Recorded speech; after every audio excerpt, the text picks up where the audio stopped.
આકાશવાણી અમદાવાદ વડોદરા.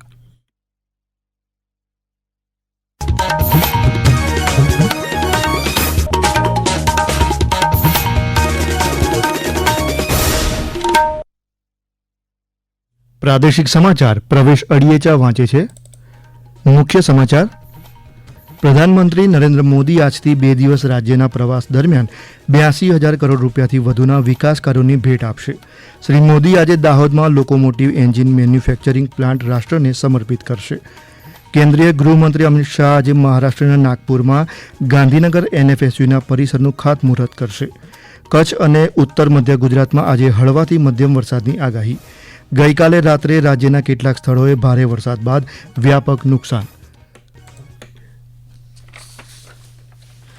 સમાચાર વિગતવાર. પ્રધાનમંત્રી નરેન્દ્ર મોદી આજથી 2 દિવસ રાજ્યના પ્રવાસે આવી રહ્યા છે. દરમિયાન તેઓ દાહોદ, ભુજ અને ગાંધીનગરમાં 82,950 કરોડ રૂપિયાથી વધુના વિકાસ કાર્યોનું લોકાર્પણ અને ખાતમુહૂર્ત કરશે. શ્રી મોદી આજે કચ્છના ભુજમાં અંદાજે 53,000 કરોડ રૂપિયાથી વધુના 33 વિકાસ કાર્યોનું લોકાર્પણ અને ખાતમુહૂર્ત કરશે. સાંભળીએ અમારા પ્રતિનિધિનો અહેવાલ.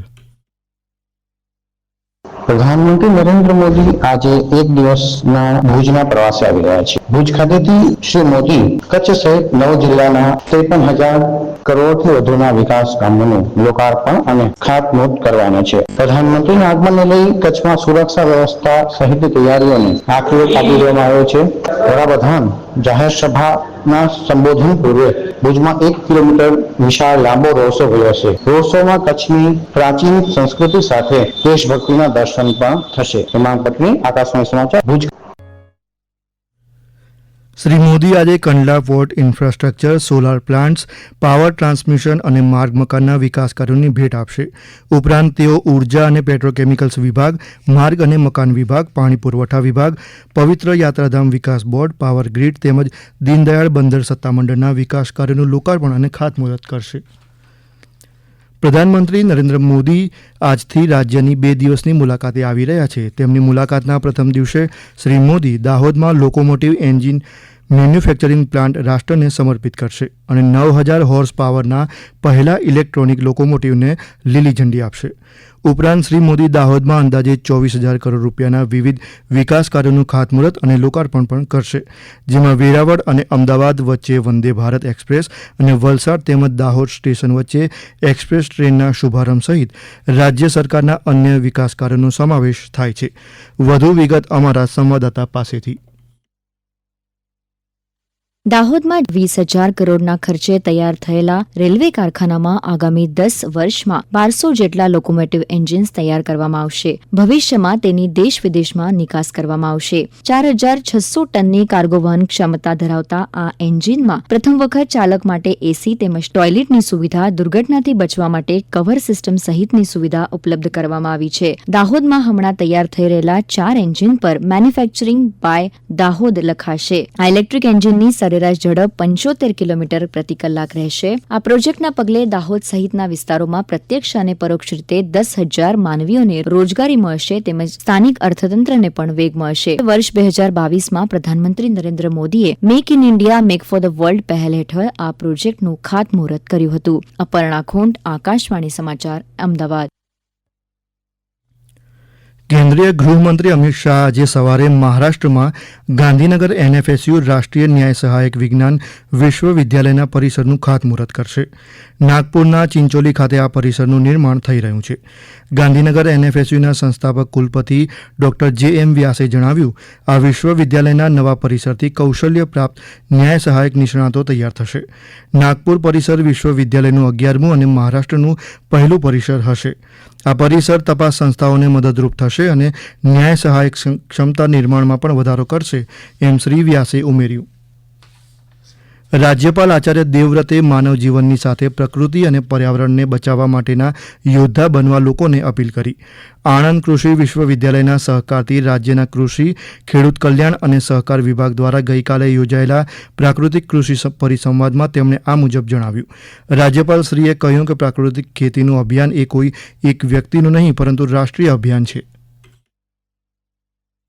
गुजरात में 3 गांव के क्लस्टर बनाकर कृषि सखी और किसान जिसके घर में अपना प्राकृतिक खेती मॉडल है, उनको ट्रेनर बनाया जा रहा है, उनको ट्रेनिंग दी जा रही है और इसमें कृषि विभाग का आत्मा विभाग और कृषि विभाग पूर्ण रूप से सहयोगी है। और हमारी एग्रीकल्चर यूनिवर्सिटी प्राकृतिक खेती के विभिन्न बिंदुओं पर शोध भी कर रही है, जिसके परिणाम बेहद सुखदायी है। हमारी यूनिवर्सिटीज ने 3 साल के निर्णय पर पाया कि प्राकृतिक खेती में उत्पादन रासायनिक खेती के मुकाबले बिल्कुल कम नहीं होता।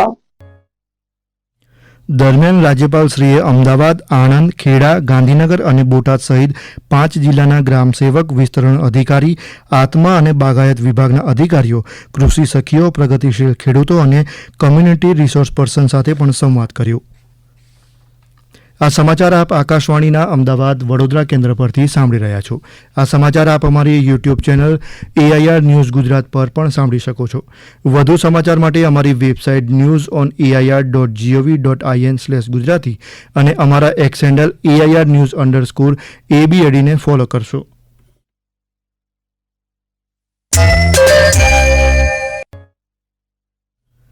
ઉત્તર અને મધ્ય ગુજરાત તેમજ કચ્છમાં આજે અને આગામી 7 દિવસ સમગ્ર રાજ્યમાં હળવાથી મધ્યમ વરસાદની આગાહી છે. હવામાન વિભાગના જણાવ્યા મુજબ આગામી 7 દિવસ રાજ્યમાં મહત્તમ તાપમાનમાં મોટો કોઈ ફેરફાર જોવા નહીં મળે. અરબ સાગરમાં બનેલું દબાણ હવે નબળું પડ્યું છે, ત્યારે દક્ષિણ ગુજરાતમાં 3 દિવસ ભારે વરસાદની શક્યતા છે, તેમ હવામાન ખાતાના વૈજ્ઞાનિક પ્રદીપ શર્માએ જણાવ્યું. तो कल डिप्रेशन था वो WML में चेंज हो गया है।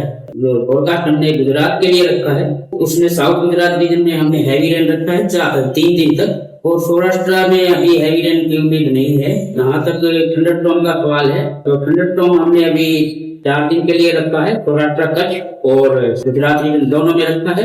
जो विंड दी गई है वो 50 to 60 किलोमीटर पर आवर है आइसोलेटेड प्लेसेस पे थंडरस्टॉर्म के साथ।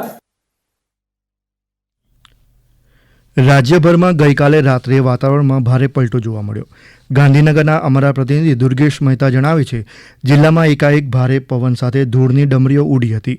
ઉપરાંત પવનના કારણે હોર્ડિંગ્સ અને બેનર્સ પણ ઉડી ગયા હતા. બોટાદના અમારા પ્રતિનિધિ પ્રકાશ ભીમાણી જણાવે છે, બોટાદ શહેર સહિત આસપાસના વિસ્તારમાં વાતાવરણમાં પલટો આવ્યો. ભારે પવનના કારણે મોટા ભાગના વિસ્તારમાં વીજ પુરવઠો પણ બંધ થઈ ગયો હોવાના અહેવાલ છે. સુરેન્દ્રનગરના અમારા પ્રતિનિધિ દિનેશ પરમાર જણાવે છે, સુરેન્દ્રનગર, વઢવાણ, લીંબડી, સાયલા, લખતર પંથકમાં ભારે પવન સાથે વરસાદ વરસ્યો હતો. અરવલ્લીના અમારા પ્રતિનિધિ અંકિત ચૌહાણ જણાવે છે કે મેઘરજ, રોલા, બેડ્સ સહિતના ગ્રામ્ય વિસ્તારમાં દિવસભરના ઉકળાટ બાદ વરસાદ થતાં ઠંડક પ્રસરી હતી. વરસાદના કારણે અનેક જગ્યાએ વૃક્ષો પણ ધરાશાયી થયા હતા. સાબરકાંઠાના અમારા પ્રતિનિધિ યોગેશ સથવારા જણાવે છે કે ગઈકાલે ભારે પવન સાથે ઈડર, વડાલી, ખેડબ્રહ્મા સહિતના પંથકમાં વરસાદ વરસ્યો. બનાસકાંઠાના દાંતા તાલુકામાં થોડા દિવસો પહેલા વરસાદ સાથે વાવાઝોડું આવતા બાજરી, મકાઈ અને કેરી સહિતના પાકને 50% નુકસાન થયું હતું. હાલમાં વરસાદની આગાહીને પગલે બાકી રહેલો બાજરીનો પાક પણ બગડી જાય તેવી ભીતિ ખેડૂતોમાં સેવાઈ રહી છે. ખેડૂતો સરકાર પાસે પાક નુકસાનનો સર્વે કરાવી સહાય મળે તેવી માંગ કરી રહ્યા છે. ડાંગના સાંસદ ધવલ પટેલે ગિરિમથક સાપુતારા ખાતે કુદરતી વાતાવરણનો આનંદ ઉઠાવવા લોકોને અપીલ કરી છે. જિલ્લા વિકાસ સંકલન અને દેખરેખ સમિતિ એટલે કે દિશાની બેઠક અને અન્ય કાર્યક્રમ માટે શ્રી પટેલ ગઈકાલે સાપુતારા આવ્યા હતા. હું વલસાડ ડાંગના સાંસદ તરીકે તમને બધાને હાર્દિક આમંત્રણ આપું છું કે અમારા વલસાડ ડાંગ લોકસભામાં સાપુતારામાં આવીને અમારા સાપુતારાનું હિલ સ્ટેશન પણ માણો, અહીંયાની મહેમાનગતિ પણ માણો, અને સાથે સાથે જે અમારી આદિવાસી સંસ્કૃતિ છે, આદિવાસી પરંપરા છે, આદિવાસી ખાણીપીણી છે એ પણ તમે માણો ખાસ કરીને. અને અમારી જે સરસ રીતે અહીંયા જે અમે ટુરિસ્ટ ડેસ્ટિનેશન તરીકે અમારા સાપુતારાને ડેવલપ કર્યું છે એને વધારવામાં તમે મદદ કરશો. અંતમાં મુખ્ય સમાચાર ફરી એકવાર.